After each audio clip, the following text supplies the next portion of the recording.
jurídico indígena, pero tiene que haber naturalmente un límite al ejercicio de estos órdenes si es que hay una afectación seria de derechos colectivos o individuales. Yo creo que ahí hay una perspectiva que se va construyendo y creo que un elemento común en lo que está saliendo de las normas o de los criterios jurisprudenciales de Colombia, Ecuador y Bolivia es ese, que tiene que haber ciertos derechos que tienen que respetarse por todos. ¿Cuáles derechos? Puede haber discusiones, puede haber distintas ideas y perspectivas, y esto es un tema sobre el cual hay que seguir hablando y trabajando, y lo más importante es cómo eso se traduce en el ejercicio práctico por parte de las autoridades del Estado y también de los grupos sociales, ¿no? Porque yo creo que hay un punto en donde basta prender la televisión y toparse a cada rato con situaciones límite en países como Perú, Bolivia o Ecuador, en donde en nombre de la justicia indígena, muchas veces en zonas urbanas, ¿no? que hay perfecta información sobre cuáles son los límites de lo que se puede hacer, personas son ajusticiadas, es una manera de decirlo, o asesinadas en una plaza en nombre de la justicia, les echan queroseno y gasolina, les prenden un fósforo y se acabó. Eso es defendible porque existe una tradición sistemática de los pueblos indígenas quechua, aymara, de aplicar la pena de muerte. Eso tendría que primero demostrarse antropológica e históricamente, y no es así. Y yo creo que lleva esto más bien a una banalización peligrosa de la justicia indígena, que muy excepcionalmente se ve contaminada de este tipo de hechos, que habría que ver en cada caso cuánto tiene que ver con una larga tradición, y aunque así fuera no necesariamente sería aceptable, y que tanto de eso va dejando de lado otros ingredientes fundamentales de la justicia indígena que por estos titulares de escándalo van quedando de lado, como es el tema de que la justicia que busca compensar a quien ha cometido un daño en la comunidad para el colectivo o contra una persona, el propósito general tiende a ser el de la reinserción del individuo, de que esa persona sea recuperada para la comunidad, porque si no es así, eso implica un costo enorme para la comunidad, porque si esa persona se le priva de la vida, si esa persona se le priva de su libertad, ¿quién va a asumir la responsabilidad del cuidado de la familia, de sus hijos, de su ganado? Eso es algo que repercute sobre el resto de la comunidad. Entonces hay una lógica muy pragmática también en esta visión que tiende a idealizar lo que hacen los pueblos indígenas, ¿no? Bueno, efectivamente, como usted lo ha dicho, de ninguna manera, digamos, como usted lo plantea, todavía es un tema en construcción, sobre todo la aplicación práctica y los modelos que se van a seguir, pero de ninguna manera se pueden aceptar, digamos, que se cometan abusos, mutilaciones, asesinatos. Claro, pero eso no porque no nos guste a nosotros, claro, ¿no? Sino porque hay un estándar de derechos humanos, sí, que a estas alturas, hoy, ya en el siglo XXI, sería absurdo decir, bueno, eso es de Naciones Unidas y de la OEA, que son organizaciones occidentales, porque los estándares de derechos humanos hoy día ya son fruto de un proceso dinámico que va mucho más allá del papelito que aprobaron algunos diplomáticos hace 40, 50 o 70 años, ¿no? Sí. Entonces, vamos a pasar ahora sí a tratar de responder algunas de sus preguntas. Les agradecemos mucho la participación activa de todos ustedes, tanto desde Perú como de Ecuador, que son la mayoría de nuestros alumnos. Tenemos una serie de preguntas de varios de ustedes. Bueno, Gloria, Heidi, Juan de Dios, Patricio, Carla, Diana, Mónica, Luz. Muchas gracias a todos por participar, y al resto de colegas también.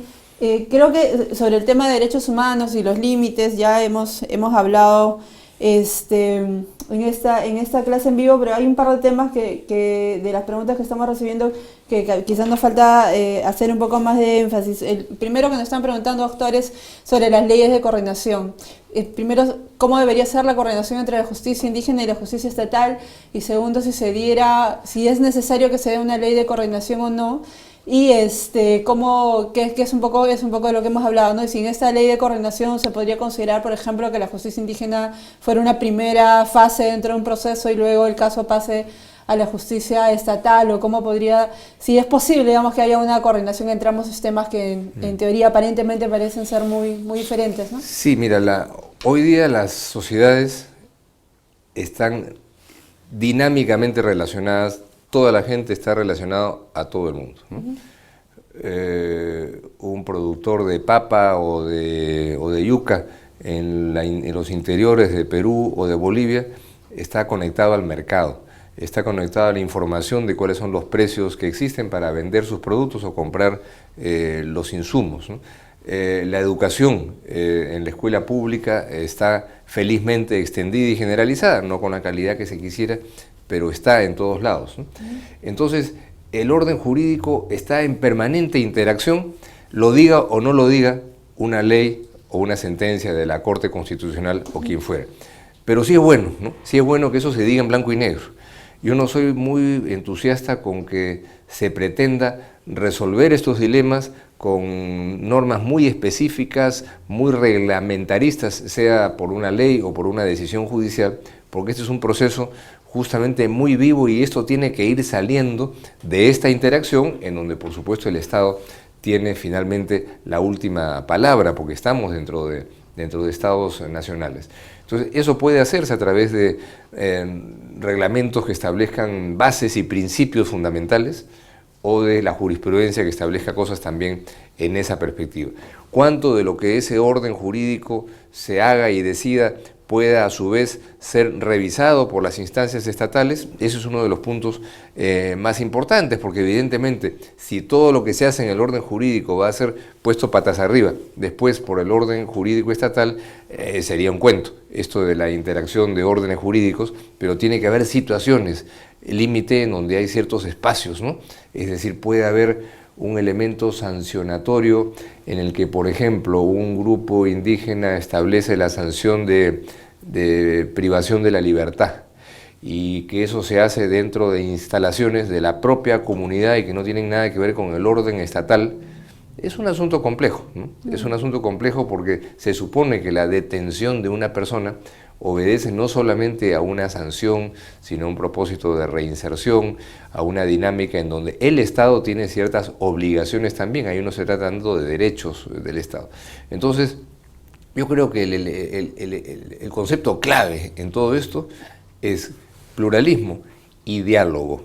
Diálogo para que el diálogo, no necesariamente en un seminario, en un foro, también por supuesto, pero el diálogo de todos los días, en donde lo que es clave también es lo que ocurra a nivel de las autoridades intermedias del Estado, lo que hacen los jueces, los fiscales, los policías, porque de pronto a veces a nivel de las altas esferas de los poderes judiciales, una discusión como esta en abstracto puede ser más sencilla, pero a nivel operativo ahí hay lógicas que a veces se han quedado congeladas en el tiempo y no han evolucionado con esa dinámica que es tan rica, ¿no?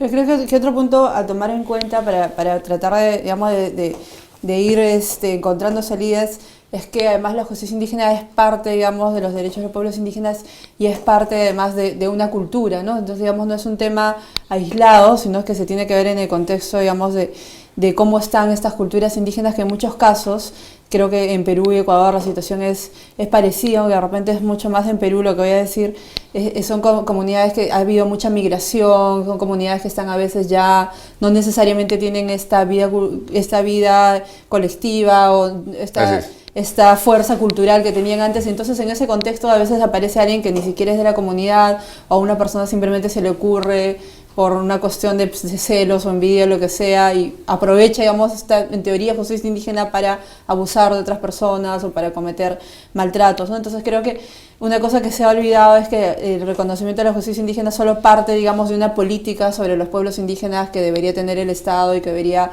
darles a ellos las condiciones para que puedan, si así lo desean, de alguna manera recuperar su colectividad, mantener sus estilos de vida, siempre y cuando ellos así lo decidan, ¿no? Pero es como que si solo vemos el punto de justicia indígena como algo aislado, se puede llegar a situaciones bastante contradictorias, como en alguna corte aquí en Perú que había los reclamos y las marchas de las organizaciones indígenas eran para tratar de liberar a algunas personas que estaban presas por acusaciones de violación.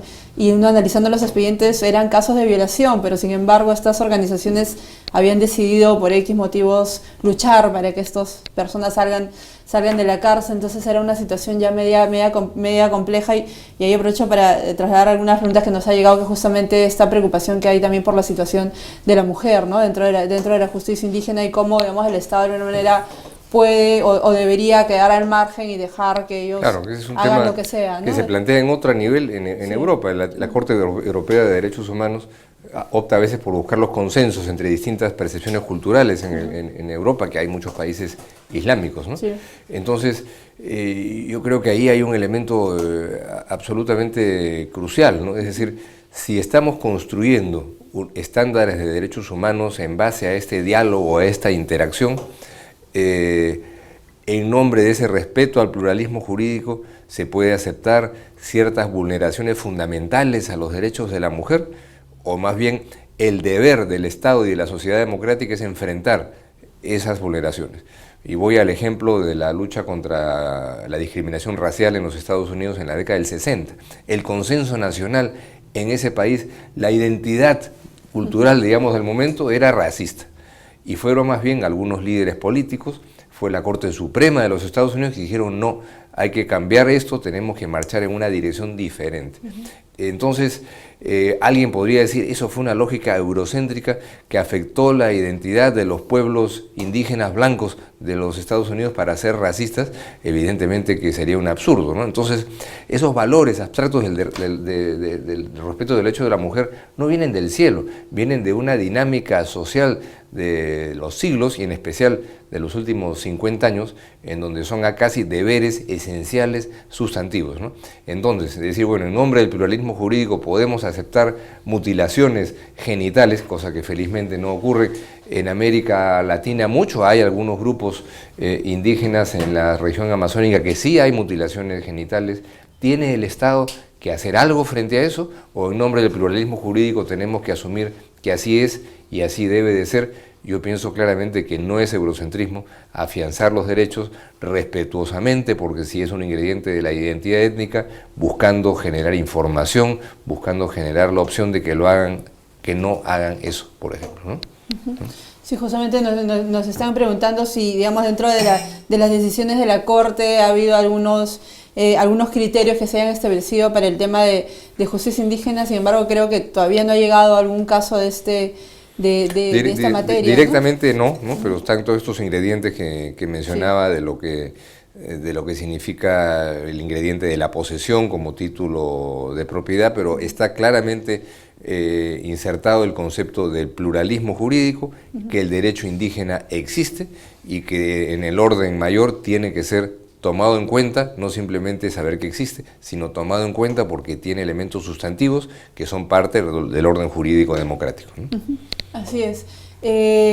Bueno, con esto ya tenemos que ir cerrando. Nos estaban preguntando, bueno, sobre el tema de los castigos, que ya los hemos mencionado, que digamos es un tema complicado y no se puede dar una regla general para todos los casos. Pero creo que, como hemos dicho, es un tema que se tiene que ir construyendo y siempre tomando en cuenta que si se reconoce la justicia indígena o si se están introduciendo estos nuevos criterios es para mejorar, ¿no? Es para que la gente tenga cada vez más acceso a derechos, que pueda desarrollarse mejor y no para ir aceptando cosas, digamos, y los conceptos, que no claro, se deben aceptar, ¿no? Hay pluralismo, sí, diálogo y un proceso creativo que no se puede resolver con un reglamento o con una frase o con un discurso, sino una cosa que vamos viendo proactivamente, ¿no? Pero tiene que haber un norte. El norte siempre respetando los derechos de la gente, ¿no? Ese es el punto, ¿no? Así es. Muchas gracias, doctor, y bueno, muchas gracias a todos ustedes por acompañarnos. Algunas otras preguntas más puntuales que nos pueden haber quedado sueltas las vamos a contestar en el foro de consulta del curso.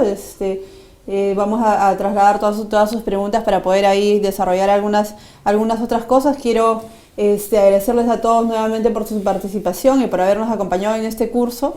Recuerden que la Convención Andina de Juristas está dictando continuamente estas capacitaciones virtuales para poder tener mayor contacto con nuestro público, digamos, en la región andina. Vamos a tener próximamente 2 cursos, uno sobre estándares internacionales de derechos de la mujer, justamente que veníamos hablando del tema, a nivel, digamos, del Sistema Interamericano de los Derechos Humanos, y también vamos a tener otro curso sobre conflictos sociales, que es un tema, digamos, que está bastante fuerte también en nuestros países, sobre todo los conflictos socioambientales, justamente entre comunidades, en su mayoría indígenas, y las empresas extractivas, y cuál es el rol del Estado, ¿no? Vamos a tener un par de cursos en los próximos